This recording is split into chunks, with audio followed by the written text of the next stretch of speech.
Just have to wear the dress, huh? Can you not right now, please? Okay. Always sad when it doesn't work, but citing irreconcilable differences, let's move on to division of assets. Okay, so we have the cave, we have the island. I've been living on there for 1,000 years, so yeah, I keep the island. That's a no-brainer. Fine, I want everything in the cave. Okay, that's a big ask. He can have Okay. everything in the cave. All everything in right. the cave. I mean, it's not like you didn't walk around with your dirty hooves on the cave all the time. What did you just say to me? Yeah, you heard Okay, me. let's not call names. Don't need dirty hooves. Okay, and now, finally, Right. the fleece. Yeah, I mean, it's I've mine. been protecting it again, like. Okay, tell me what you've done for the fleece. No. I care for it. Squat. I brush its wool. I tuck it in. I make sure Brush it's it. clean. I bathe it every now and again because you don't even think about the little things. You know what? Okay, good. No. You know what? He can have the fleece. I can't handle this. Have the fleece. I want my island. See you later. You're gonna walk out again? Yeah, I'm gonna walk out.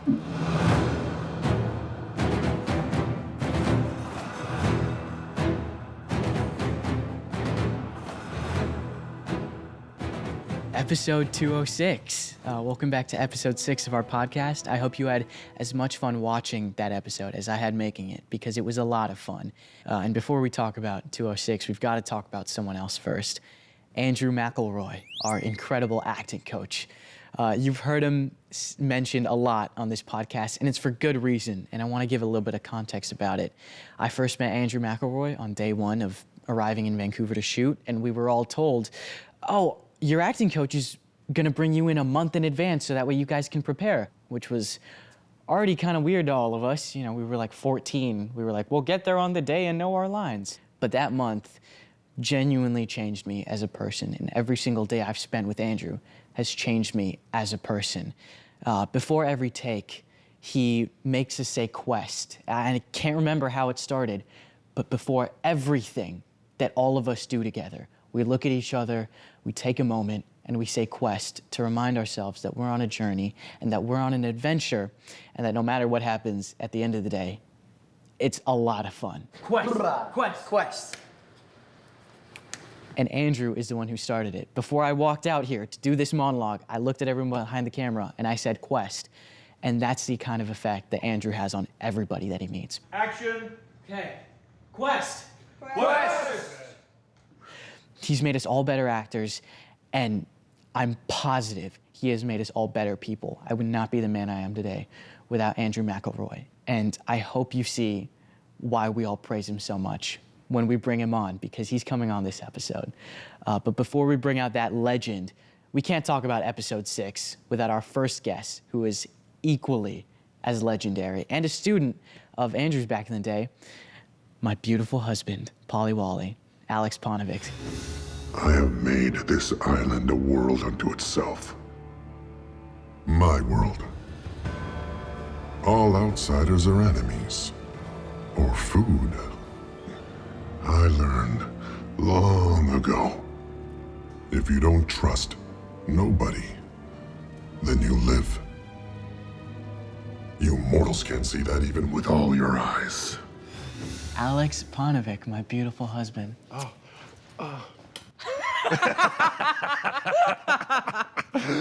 Thanks for having me on, buddy. Thank you for being here, man. I'm so excited. This to is have you on. awesome. I'm so thrilled to be here and chatting with you about the show. What an experience we had, man. Dude, are you kidding me? I'm thrilled to have you on. Oh, what Thank an you for being experience, here. yeah. The first thing that we have to talk about, Yes. and it was the first thing that came up in the prep session that we talked about Right. for this episode.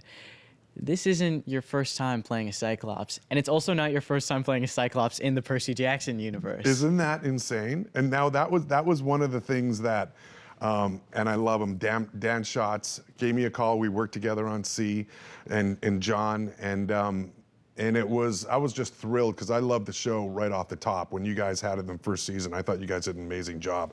And then Dan called and offered me Polyphemus, and in the back of my head was like, I don't think I should tell him that I was actually in the film, the first film, Percy Jackson, as a Cyclops. Yeah. So I kept that under wraps, and then And thank God everything was okay, and it worked out where I could play after I told him, well, we were already shooting.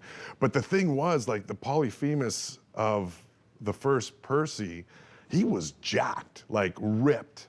Yeah. Like ripped, and they put me in a because I wasn't that ripped at the time, so they put me in prosthetics, and so I was massive chest, the abs, and running through a forest in the first Percy, and then when Polyphemus came up, I'm like, oh, this is going to be great. Yeah. I'm in great shape right now. They probably won't even need the prosthetics, and it was like, no, we're going 900 pounds on this one. We're gonna spend 14 hours putting you in a fat suit Yeah, that's actually gonna cover all of that. Exactly, and it was a blast. I mean, just Yeah. the feet and the hands and getting used to it and how heavy the costume was.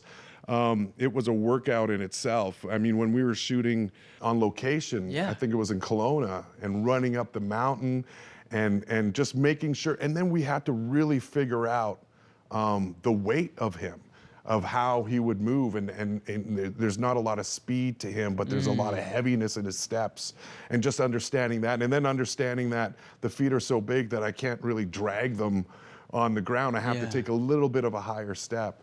So having all of that encompassed, and the knowledge of actually having something like that as a Cyclops in the first Percy kind of helped me out for this one.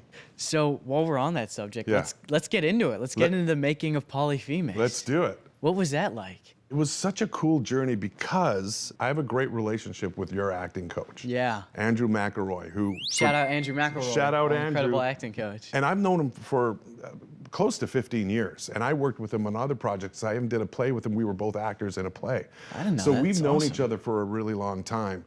And so bringing Polyphemus to life and knowing that Andrew was a part of it, and I know his work ethic so well, that when I showed up to go through the character with him, he had a binder as thick as like my head. Yeah. And just the knowledge that he gave us in getting into Polyphemus, how we can make him such an iconic, interesting character for the story, because it's written so well. The idea of getting into Polyphemus and getting into the costume and the weight of the costume, and then the masks of the two types of Polyphemus. Yeah. Like the one not so bright and one understanding where he stands in the world. And just knowing that his isolation was there, because he lives on this island by himself, and he has the golden fleece. And for him, it's preservation, it's companionship at times, but it's quite a selfish thing. Most mythical gods have armies with them, and with him, Polyphemus is he's fine being alone and being very selfish and taking care of his own wants and needs. And so Andrew really kind of helped me with, shaping the character and shaping the idea of who he is, not only physically, but mentally. Well, especially with playing a character who's so different than what he might have been in the original Odyssey or in the books, you have to pull from stuff that might not originally be in the source material. And that's another thing that Andrew Mcllroy, our incredible acting coach, is so great at with those binders, is Right. pulling from stuff outside the world, but in shaping this kind of more three-dimensional Polyphemus. What did you pull from? Just doing the idea of the not so intelligent Polyphemus, I kind of went a little bit towards, Lenny from Mice and Men. From the beginning, I played the poor dumb beast for you. He may be half blind, but Polyphemus can smell. Polyphemus can hear. Polyphemus can listen while the deceptive satyr shares dreams with his friend Percy. And talks in his sleep. Those parallels in the Odyssey, the not so perfect husband and Penelope, who's kind of unraveling this wedding dress, waiting for his hero to come and save him. Right. Not that you're not my hero. Right. I would never want to run away from you. No. But that was always so fascinating to me, that Grover is, and I think I talked to Rick a little bit about this as well. Adapting season 2, book 2, is kind of like a modern day retelling of the Odyssey. In prep, we all went through it, and there's so many moments that match up. And obviously, Grover is Penelope waiting for her husband, Percy, to come save her, like reworking the wedding dress and like stalling for time to get married off. How did you take some of those myths and fit them into the context of the Percy Jackson world? It's never really been a problem for me taking the myths and adapting them. I don't know what that says about my weird imagination or about where we are, like a race, the human race, or, you know, that these myths still apply so well to us that I don't have any trouble at all. The Grover being Penelope thing, I mean, I thought that was just hilarious. I just love the idea of, you know, it's Penelope, but it's not. It's a satyr and trying to pull one over on the Cyclops. How did you feel being in the wedding dress, knowing that that was on the other side? And do you really believe you're tricking me, or are you hoping that I don't see anything? Because again, I can't really see that well, and the veil and everything. So how did you feel? You know that scene in Jurassic Park where they're hiding in like the room or whatever, and the Velociraptor's right outside the door? Right. It always felt like one of those things to me where it's like, yeah, a T-Rex can't like talk, right? But if it sees you, it's gonna kill you. Right. You know what I mean? Right. It literally just felt like being trapped in a room with a wild beast, right? Where you can kind of reason with it, and it can't necessarily understand you. But if you just play your body language right, and you appear calm and you appear cool, it might just leave you alone. Like you're trapped in a room with a bear, basically. Right. Well, that's what I did feel that from you, because watching your performance, again, like I said, it really helped me with my performance. But how you were just cute, man. You were just so cute. Thank you. And I was just like, he's doing this so beautifully, and how can you not fall in love with this guy? Thank you. But I had to do the ruse, so you know, unfortunately they wrote it differently because I was falling in love with you, buddy. Oh, stop! You're shameless. I did. It was interesting acting alongside you because, you know, all of obviously the vis effects and the prosthetics, but also the forced perspective that we had to shoot with. That was interesting. That was a trip because we, just for anybody out there that wants a forced perspective, is like I'm looking at Aryan's character, but it's actually a tennis ball, so it's way down low. My sight is so low, and then you're almost like 12 feet sideways from that, and you're looking way above at another tennis ball, but we have to share this scene together. And what was so interesting to show the forced perspective was I could feel your performance, even though I couldn't see you. So that was fun to do, and just kind of, you know, a little bit of a peripheral vision. Yeah, that's exactly right. It. The peripheral vision is there, but also the energy of how you're doing it. But the forced perspective was a trip a lot of the time, for sure. And even with the cauldron, because you guys would see, right? We would sub in the the smaller cauldron for me, but when it was for you guys, it was massive. Yeah. So those little things were just so fun to see on set. I mean, the set design was just fantastic. Getting into the layer and everything was so great. Before Albert comes on, this is something that I've talked a little bit about. I talked about it at Comic-Con, but we've got to talk about the proposal. Oh. While we're here. Yeah. That was a magical moment. It still hurts, though. I'm sorry. I'm sorry. Hurts. I mean, I didn't know Walker was going to do that. And my dreams just crashed. You shattered? But it was a beautiful moment. Yeah. I mean, it had to be done. We were sitting in the trailer. Yeah. And I was like, hey, you know what we're missing in this? What we don't see is the actual proposal of why you're in the wedding dress. There's a proposal, and you got super excited. And I was like, I didn't think that was gonna happen. And then we just went off for it, and you didn't know I was gonna do what I did at that time. No, not at all. It was a lunchroom full of people, and I had full of literally everybody who worked on that show. What you haven't seen is the actual proposal to Arya as my wife.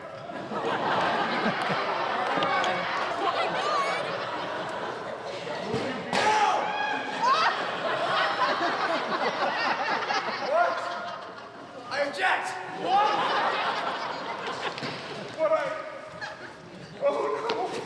Why not with me instead? Please! All the money I got from the show!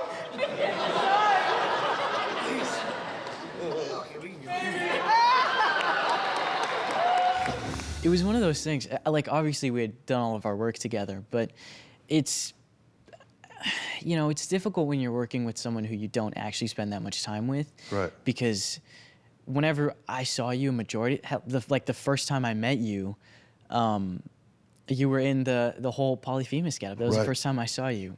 When we took our prom pictures, we'll Oh, throw that's to those. right. Yeah, that's right.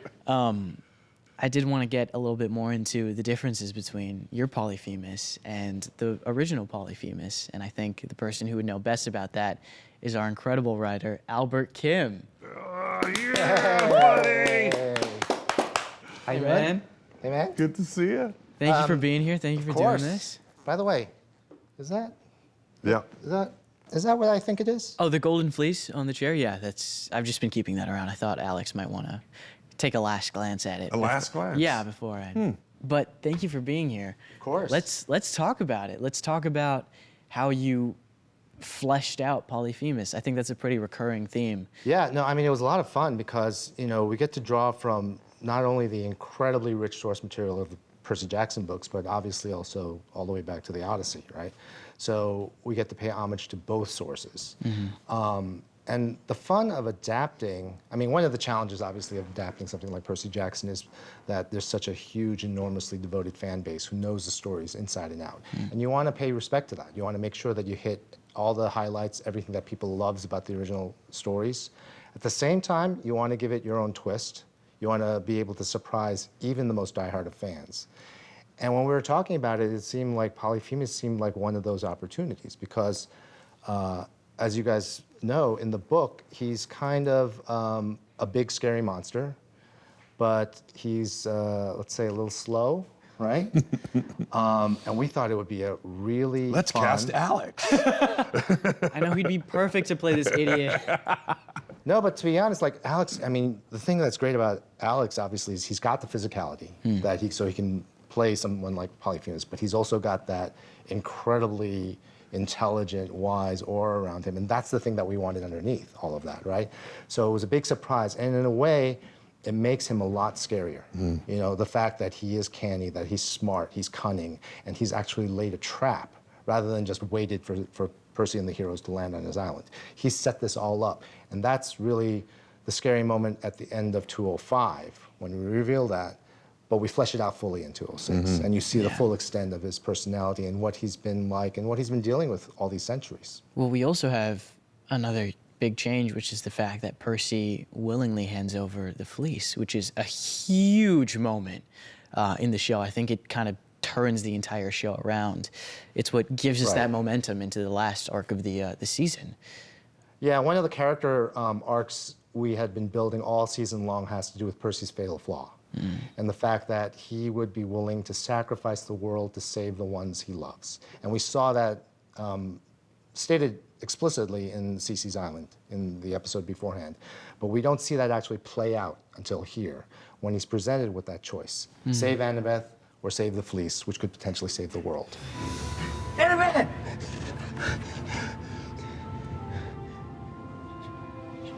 She's dying. Fleece. We can use the fleece to heal her. You have it? You have the real one?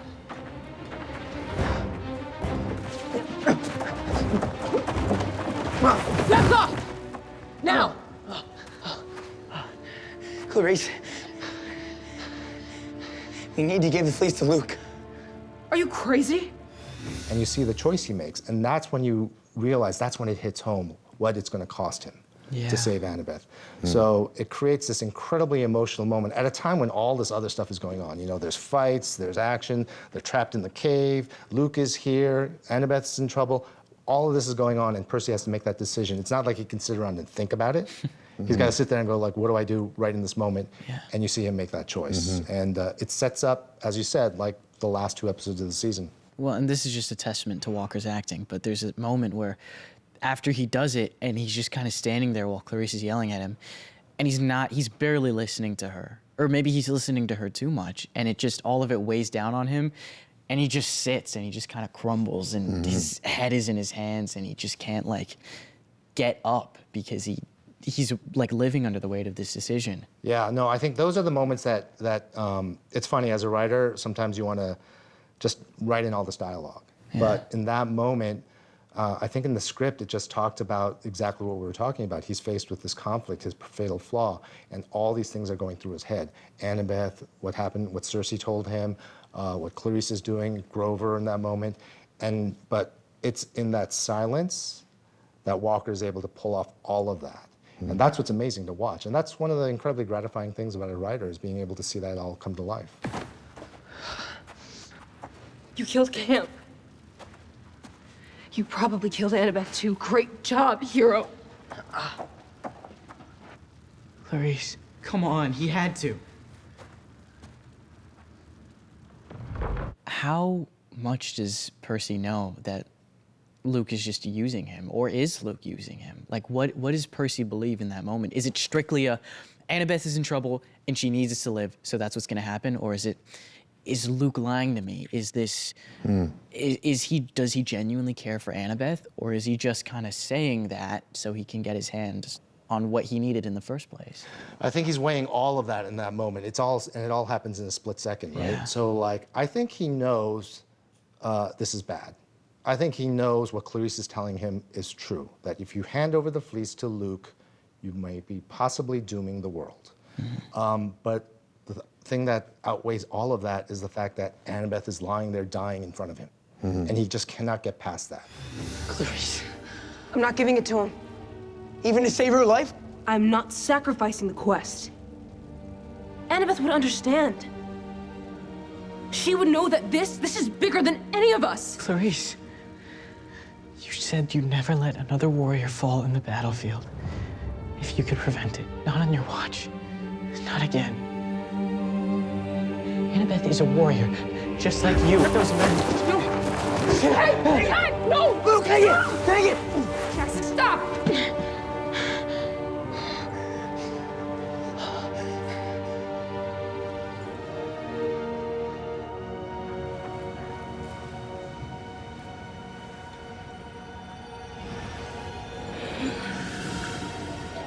That's what really informs the last line of the episode, when he goes, "We get them back." And Clarice is like, how?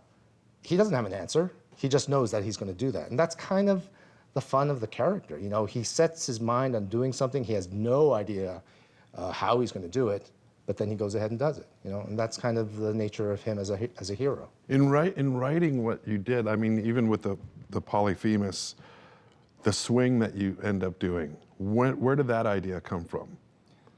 I can't remember exactly when we first landed on that, but we did know that we always wanted to up the stakes of that moment and because this season is all about the Cyclops, right? So we've got Tyson as a major character in the season, and we see one version of that character. And then we see a few other stray Cyclops throughout the season.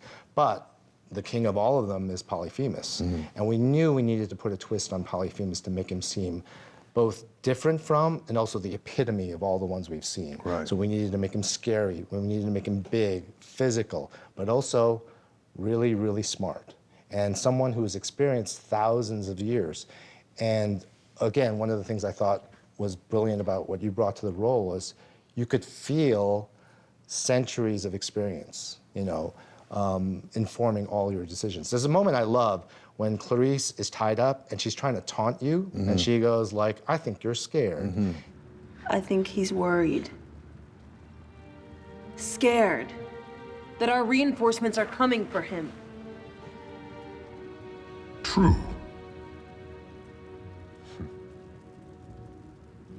Unlike satyrs, demigods are dangerous.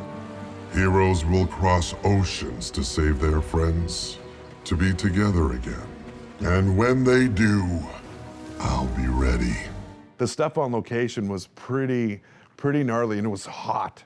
We got some hot days I on remember that. you in between takes when we were out there and you couldn't sit in a chair. So No. like they propped you up in one of those gator trucks. Yeah. Like you were just like My chair was the leaned gator against truck. the Was truck. it actually? Yeah, so I would just, saunter over and just. They just sort of tipped him over onto it. so- Exactly, yeah. They I, would tip. I remember seeing a picture of but you it lying started, on the bed. That's in one. right. Yeah. But it started off with the first thing we used was a wheelbarrow. So I would sit in the wheelbarrow, and then I got upgraded, so it worked. But To a gator. I couldn't sit in the chair because of the costume. I remember finishing a take after running up the mountain, and I had to move the cowl. And in the ears, my sweat was piling up in the ears, so all I hear is the squishing noises. So I would have the AD going, "Hey, back to first," and all I hear is squishy noises. I can't hear anything. And then I had to pull the cowl, and I think, like a liter of water just dripped right out, sweat just dripped right out of me. It was, that's and disgusting. it all happened in the heat in the summer in Kelowna. I remember also at one point, I think I asked you during a take, "Hey, Alex, can you bring your cowl up? Just go up before you go down." He's like, "I'll try." I don't know. That's a lot of movement to get that. Yeah, it was like this. He's got 50 pounds of rubber on him and these paws, but you pulled it off. I remember you did it. It was great. we ended up pulling it off, and some amazing shots, the drone shots. But actually, one of my most favorite moments was interacting with the goats. No, the sheep. The sheep. Sorry, the sheep. Well, you did interact with them. Right, I interacted with one amazing goat, but the sheep, they were tripping out when they saw me. Like they sheep wouldn't were come great. close, and I would try to feed them with my big hand. That wasn't working. Then finally, I had a little bit of attention from one of the goats. I went, "Okay, I'm not that hideous. I'm not that hideous." So, and you know what? Are we about to wrap it up right now? Yeah. we have a Okay, couple more I just minutes. have to say, because we did have that proposal, Yeah. and it did get interrupted by Walker. Yeah. And Walker isn't here. No. So, You're Wow. Wow. will you be my bride? kidding. 1,000,000 times yes. Amazing! We got it! Everyone off camera is clapping as well. I don't know if you guys can pick that up on the mics. Man, this ring is massive. Yeah, it's for both fingers. Thank you. Well, This is so sweet. now I feel complete. Yeah. Yeah. No. Hey, it's only because Walker was there that the night was interrupted. I know. I would have chosen you. I would have chosen you. I expect to be invited to the Yes, wedding. you're best man. Well, you're the Oh, you're the great, flower thanks. boy, no? Oh, flower Okay, boy. either one. I'll take anything. I just want to be in the party.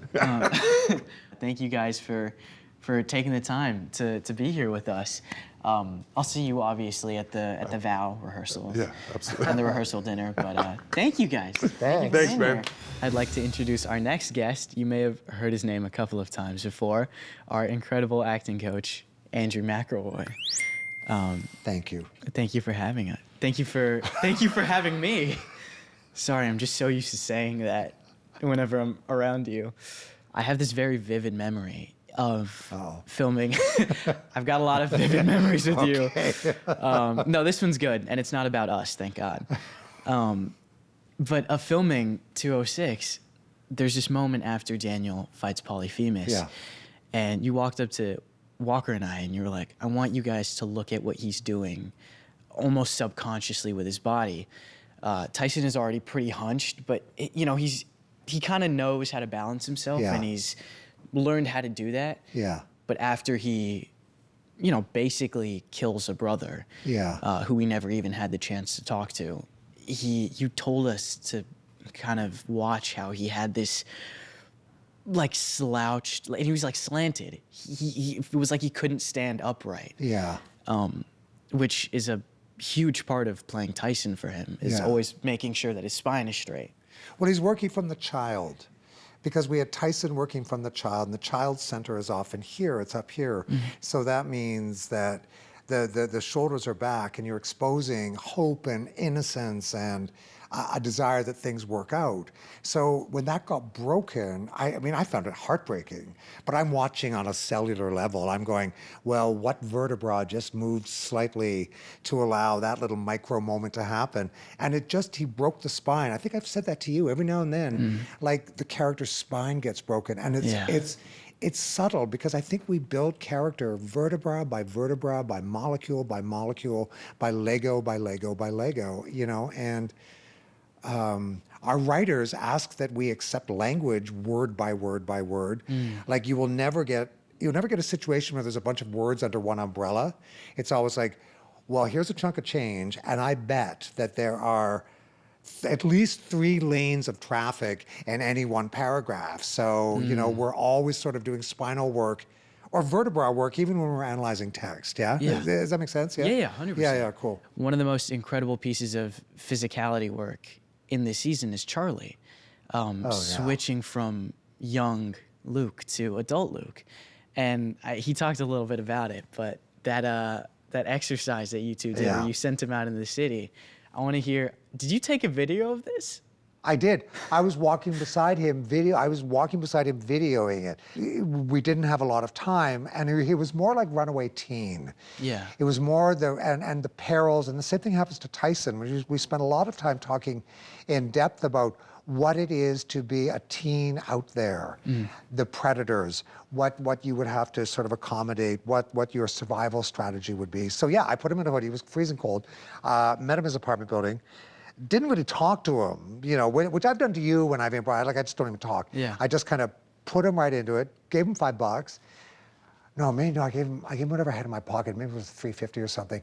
And he was just wearing his hoodie, and he was kind of shaking, and I made him sit there on these very cold concrete steps and just kind of feel where the body started to kind of curve over because it was seeking warmth, but also didn't want to be noticed. Because when you are a teen on the streets, you don't want to be noticed. You do not want to catch the eye of the person that may have ill intent. And I suggested he was hungry, and I told him to try to find something in any store he could for the limited amount of money I gave him. He couldn't. Oh no, I think he found a cheeseburger. Yeah. But yeah, no. And the whole time, it was one of those situations where I'm running after him with the phone. I'm chasing after him, and he's just like, he starts to speed up, and he got very, like, his breath was getting quite rapid, and he was getting kind of quite scared because he could start to see threats. He could start to see threats on the street. Right. His eyes move so much more. Yeah, right. It's, totally, I could never get him to absolutely. look at me the entire time. Absolutely. Very, very furtive, very watching out for stuff, very kind of into himself. And then to watch him progress, and that's what Kronos does too, because Kronos is a cult leader. So Kronos is going to make you feel like you're the best thing in the world. Kronos is going to make you stand tall and feel like you are the man you always wanted to be. That's one of the things that's really evil about Kronos. And so he gives Luke he gives him this spine, this prepossession that's kind of phenomenal, and then messes with it, because it's sort of like, well, you only have, now that you have it, remember, you only have it because of me. It's that kind of classic kind of ringleader, cult leader sort of thing, It's like whenever you see like a baby tree like propped up by splints, it's like, oh, I can take that away. No, I love that. You'll fall right over. Like absolutely. Oh, it's terrifying. Absolutely. And especially like that rags to riches, he needs to hold on to it. He's like, I have power now. Absolutely. Kind of with zero self-esteem. Yeah. Because the self-esteem he gets from a cult leader, basically. He gets it from Kronos, who's just kind of going, okay, you are, but do not forget who made you think that you are. But I did want to talk about one of the exercises The ball. that we do. The ball. The ball. So before we do at the beginning of every day, before every scene, and because our actors are so incredibly prepared, and nobody ever arrives on set with their sides, they're ready to actually do an organic blocking, which means that the actors are ready to find relationship and sort of carve out their territory and lay out the scene according to the story as we've all talked about it. But I will make the actors stand in a circle and pass the ball. And what the ball does is it forces me to make connection with you. And we decide about what our relationship is going to be based on when I decide to give you the ball. And maybe I take it, and maybe I offer it, take it back. Maybe I give it. And maybe I want you to keep the ball, and I don't want it. So you refuse it if I give it to you. So I refuse it. And sometimes we just pass it in silence. For those who are listening, we do have a bright green ball. rubber ball. And we just pass it. And we're in. And I think if we enjoy profoundly what that relationship is, and it helps us leave our outside life outside, and it commits us and connects us to what the day's going to be. And I can also go, I have no idea what I'm doing with this line. Because if the ball kind of does this, it sort of means I don't know who it's going to. Yeah. So the ball, I like to say the ball never lies. Yeah, interesting. The ball never lies. It always tells a certain truth. Yeah, that thing that you said that we have one nervous system. I told you about this the other day, but I wrote my college essay about this quote that you told me. That thing where we only have one nervous system. I've been thinking about it a lot recently. I've really been understanding it recently. Even now, just talking about holding the golden fleece makes me want to cry. Yeah. I don't know how you do it. You just carry all of our baggage for us, and we come into work and we, whatever we have outside, we give it to you, and then we do this scene so that way we can do it with an empty nervous system, and we feel all of this pain. We watch our friend die. We find this sacred relic. We lose and we gain and whatever, and we give that back to you, and you still have to hold that. And I genuinely don't know how to do it. How you do it? It's yours. I see it. I host it. I'm just a mediator. I am lucky to spend time in its presence. I want to hold a place with it, kind of put it on the kiln, kind of, play with the clay, hopefully never hurt it, and sort of give it back to you so you can walk with it.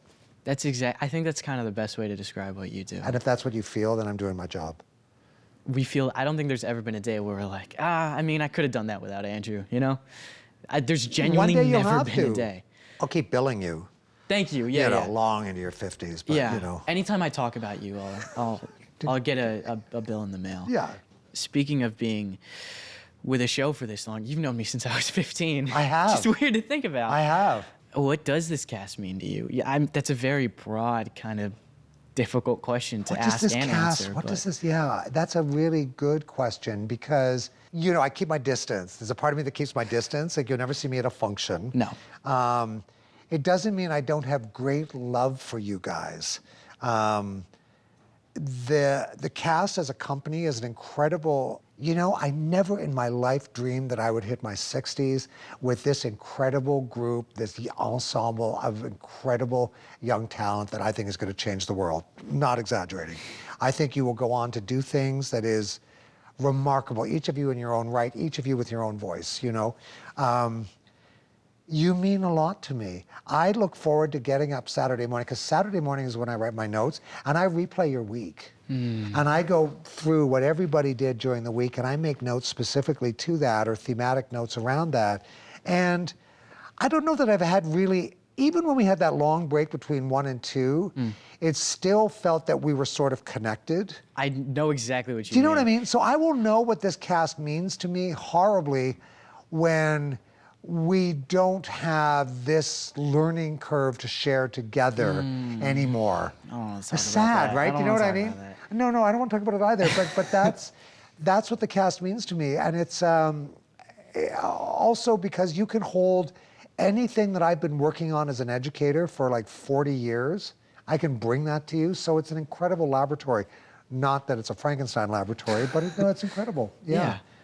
You've shaped a lot of us as people, not as actors. Like, I know for a fact I wouldn't be Arian today if I hadn't met you. You know what I mean? Have you noticed I won't drive with you? I keep offering you rides and you won't accept. I know. What wonderful, mature people. But I know what you mean about the connection thing. It's like, it's been so long since we've seen each other. You're older, you're taller, your voice is deeper. You're good people. Here's what I got to say about you guys. You are actors that are bigger on the mark than you are in your life. You are you tell bigger truths when you're holding a story inside of you than you do on Instagram. I love that about you guys. I love that.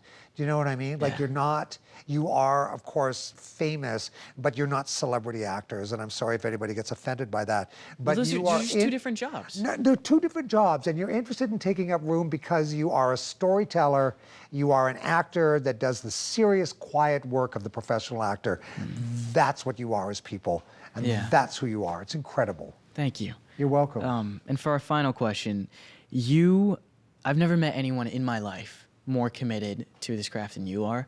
And I doubt I ever will meet someone more committed, including all of the incredible guest stars that we have on this show. Right. They're veteran actors, but still, where does that commitment come from? And what is it like being so embedded into a show that's so fantastical, but has so many grounded moments. You know what I mean? Well, you know what? My dad took me to my first play when I was 4. I ran around the house dressed up as either Mary Poppins or Superman when I was 6 and 7. So I've been at the work of play for my entire life. It's saved my life a couple of times. You know, I've been reading the New Yorker and the Times and writing that sort of stuff since I was like 13, 14. I read so many newspapers. I read so many plays. I'm curious. I don't think, Arian, you know what? I don't think I know anything. Isn't that funny? I talk to Sally and I go, oh God, she knows so much more about theater than I do. I talked to Glenn. Who was telling me the other day about being in the premiere of Raisin in the Sun and by Lorraine Hansberry and meeting her. And I just go, I know nothing. You know what I mean? Yeah. I still think that I'm just like, you know, a little kid from Ottawa, Ontario, that's sort of like, one day I'll figure out what this career is and be taken seriously. Isn't it weird? Well, you know but how you get. I think the smartest people are but the I am ones committed. Yeah. I think the smartest people are the ones who know that they don't know much about Right. whatever they like. Yeah. This story would have been much too fantastical if you hadn't been there to ground it in the very real human moments. Thank you. And they keep flashing time at me on the prompter. Oh, I'll bet they have for about the last hour. Oh wow, yeah, it's actually. I get it. It's been persistent and it's in my peripheral We are vision. what they call loquacious. Look it up. We are loquacious. Yeah. Yeah. That'll be the next thing I put on Quest. a t-shirt. Quest. Quest. Watch and listen to the Percy Jackson and the Olympians official podcast, available on Disney Plus and wherever you get your podcasts. And don't miss Percy Jackson and the Olympians, now streaming on Disney Plus.